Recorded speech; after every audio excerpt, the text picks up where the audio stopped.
The woman, severely injured, threw freshly slaughtered meat to the Tibetan Mastiff, but instead of eating the meat, the dog began to give it to the child. Tianjin, suspecting nothing, hoped the dog would accept her kindness. Even when Zhou bit her, Tianjin did not flinch. She chose to trust. From that moment on, Zhou recognized her as his new owner in his heart. However, to the leader of the local pack, Ji was still a stranger, so he tried to take away the female dog who had fallen off the cliff with him, the silver-colored Nala. If Nala hadn't been female, Zhou wouldn't have fallen from that cliff. Feeling guilty, Nala hoped the leader would allow her to stay here. But the leader, disagreeing, strictly ordered her to return home. Nala wanted to resist, but she didn't have the courage. When she looked back to say goodbye to Dodge, who was lying in the tent, she got no response. Then Nala ran back and invited him to leave together. But Dodge still had to avenge his former owner, so he couldn't go. Seeing Zhou's loyalty and bravery, Nala decided to leave the pack and stay with him. Witnessing this, the leader was angry, but in the end, he had to accept it. Soon, Zhou began to move freely, and Tianjin's herd no longer feared wolves, and now he had a companion named Nala by his side. The two, who were once rivals, became inseparable partners.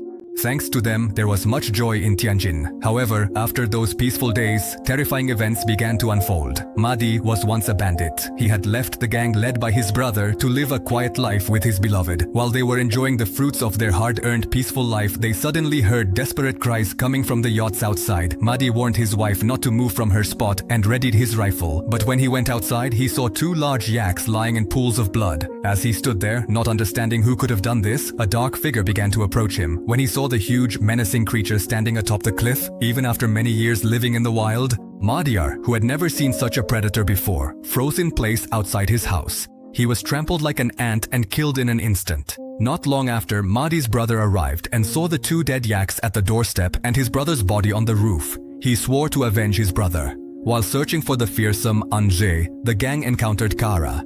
Ji wanted to talk with him, but arrived a few minutes too late, and Mahdi's brother mistakenly thought he was the one who killed his brother. Without clarifying the situation, the bandits opened fire on Kara's group. Jazz dodged and ran toward the house. At the entrance, Nala, who was standing guard, saw him and struck him. Tianjin ran up and asked what had happened.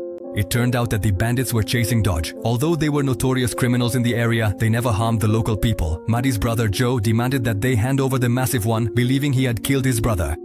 Tianjin protects Ji with his own body. Finally, after negotiations between the elders, Ji's father and Tianjin, it was decided to go to a meeting to bring Jazz to court. At the meeting, those who know Du say that he is not a man-eating predator, but rather that he chases away wolves. However, there was also an opinion that he had killed other animals. But Mahdi's brother blamed everything on Dodge, insisting that the troubles began after he arrived. In the end, to avoid further problems, the majority decided that Judy should be killed. Jen's friend Beige brings wine prepared by his grandmother and gives it to the guard to drink. When the guard falls asleep, he takes the prison key and frees his dog. The moment he was freed, Dodge immediately ran toward the snowy mountains, eager to take revenge on the Black Fang. Knowing this, Mahdi's brother and the others chased after him. Dodge found the Black Fang's lair, and when he heard the boys signal for help, other Mastiffs also arrived. The blood-eyed huge Black Fang terrified his friends with his roar, and the Mastiffs attacked from all sides, but none could withstand his massive body and sharp fangs. Only the Golden Dodge remained calm, realizing he couldn't win by force, so he aimed for the weak spot. He was thrown to the ground several times but managed to injure Black Fang's eye, weakening his vision. Just as Black Fang was preparing to counterattack,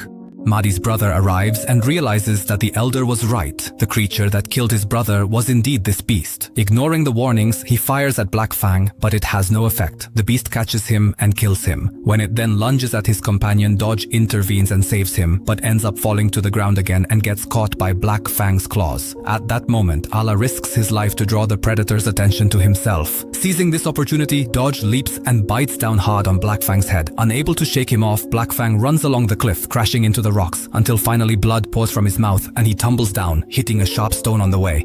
The sharp stone pierces its neck, killing it. When the beast stops moving, Joe frees himself, climbs on top of it and stands there silently, as if remembering his former master. But soon, weakened and badly wounded, he collapses onto the snow and loses consciousness. Jianjin hurried down to check on his condition. Allah, running after him, notices a strange mark on the ground and at that moment, tumbles down the slope after the battle. Sensing danger, Joe, with his last ounce of strength, hoists his master onto his back and desperately flees. What drove him forward was loyalty, strength, and a sense of responsibility. Perhaps his mission was to protect his master until his dying breath. In the end, Dodge. He sacrifices his own life to save his master. Until the very end of his life, he remained absolutely loyal. Through his actions, he earned the respect of other packs and people. Fortunately, in the hearts of the Tibetans, he did not die in vain because 4 puppies were born from him, and one of them, Jaden, inherited his golden color.